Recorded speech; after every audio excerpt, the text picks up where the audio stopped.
Dewi Batari Sampai di kampung ini, adalah seorang penari cantik. Karena aku juga sangat cinta. وقل رب أعوذ بك من همزات الشياطين. Apa kamu melihat Didi datang ke rumah ini semalam? Tapi dia bukan seperti Didi, Ayah. Kepalanya orang tua.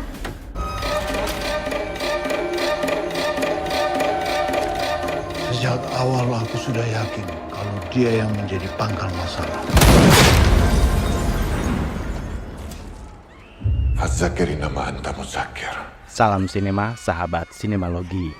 Tahun 2023 masih menjadi tahun yang menarik bagi film horor Indonesia. Genre ini masih menjadi medium para pemilik modal mengeruk cuan. Ada yang masih berlanjut dari tahun lalu, yaitu alih wahana cerita yang diambil dari thread Twitter atau X, misal Sewudino dan Diambang Kematian, yang sanggup meraup jutaan penonton. Di tahun 2023 ini, kata iblis menjadi yang paling sering digunakan sebagai judul film. Berikut adalah 5 film horor Indonesia favorit 2023 pilihan sinemalogi. Urutan ini berdasar kronologi waktu tayang di bioskop. Kalian bisa membantu kami dengan klik tombol Super Thanks di bawah video. Kami akan sangat berterima kasih atas berapapun nominal saweran yang kami terima.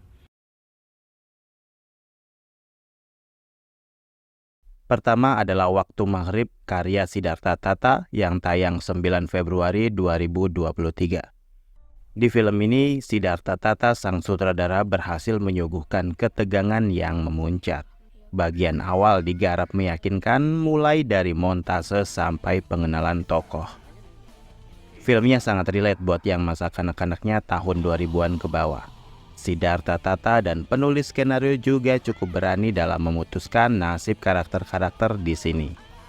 Saya cukup kaget di pertengahan film. Mungkin itu kejutan yang memang diharapkan para pembuatnya.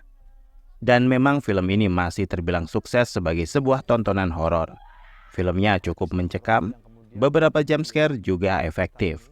Bahkan bisa dibilang seru buat para penggemar horor. Penonton ikut dibawa merasakan kegelisahan di setiap adegan yang menunjukkan waktu menjelang azan maghrib. Film ini berhasil menyedot 2.409.112 penonton. Review lengkapnya klik link di atas. Film kedua adalah Sewudino karya Kimo Stambul yang tayang 20 April 2023. Seperti KKN di Desa Penari, film Sewudino juga hasil adaptasi dari thread horor di Twitter oleh Simple Man yang viral di mana-mana. Film Sewudino mengalami penyesuaian cerita dengan perubahan di sana-sini.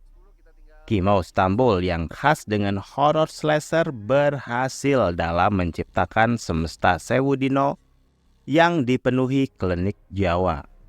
Film Sewudino sebenarnya terasa mengerikan di bagian-bagian tertentu. Film ini memang hemat jumpscare karena sepertinya fokus pada adegan sadis berdarah-darah khas Kimo Stambul. Sewudino berusaha memberikan sajian horor epik yang mempertimbangkan akurasi narasi dalam bertutur. Kali ini saya bisa merasakan film yang dibangun ketegangannya tanpa menghambur-hamburkan kemunculan sosok-sosok ganjil yang mengerikan. Film ini juga menjadi film 2023 paling laris dengan total 4.886.406 penonton. Review lengkapnya klik link di atas. Film ketiga adalah Susuk Kutukan Kecantikan karya Ginanti Rona yang tayang 31 Agustus 2023. Meski secara komersil film ini tidak mencapai 1 juta penonton, tapi bagi saya, film ini memiliki keunikan tersendiri. Ditambah lagi film ini memiliki adegan yang menarik karena membuat makin terasa body horornya dan memunculkan satu adegan yang cukup epik. Bagian ini menjadi adegan yang paling seru di film, karena filmnya sendiri bukan tipe horor yang mengagetkan atau penuh jumpscare. Para pemain film ini tampil bagus, eksekusi horor dan aksi secara keseluruhan juga cukup lugas. apalagi dengan bantuan efek visual yang efektif. Sinemalogi sudah pernah membuat reaksi lengkapnya di link di atas. Film keempat adalah Di Ambang Kematian karya Azhar Kinoy Lubis yang tayang 28 September 2023. Film ini berdasar kisah nyata yang diceritakan kembali oleh Zero Point lewat tweet akun Twitternya yang sudah dibaca 10 juta kali. Banyak yang penasaran dengan akhir kisah Nadia, yang kabarnya menjadi tumbal ketiga tahun 2022 lalu. Salah satu kelebihan film ini adalah cerita yang padat meski rentang waktu cukup panjang dari tahun 2001 sampai 2022. Atmosfer mencekam yang dibangun dari awal hingga akhir film juga tetap konsisten. Rentetan jump scare cukup sukses berhasil menciptakan momen kaget-kagetan yang bikin jantung copot. Penampakan demi penampakan yang dimunculkan tidak terlalu norak. Saya akui, semua pemeran di film ini berhasil tampil apik. Terutama Rifnu Wikana yang tampil total bermandikan darah. Dia memegang peranan kisah Di Ambang Kematian dari awal hingga akhir. Perkembangan karakternya menarik. Kita akan ikut merasakan ketidakberdayaan seorang bapak dalam usaha melindungi keluarga yang ia sayangi. Akting Taskia Namya dan Wafda Saifan juga patut diacungi jempol. Di Ambang Kematian asik ditonton untuk mencari seram seru-seruan, juga yang mencari drama haru. Di box office, film ini memiliki start lambat tapi bisa konsisten hingga mampu meraih 3.302.047 penonton.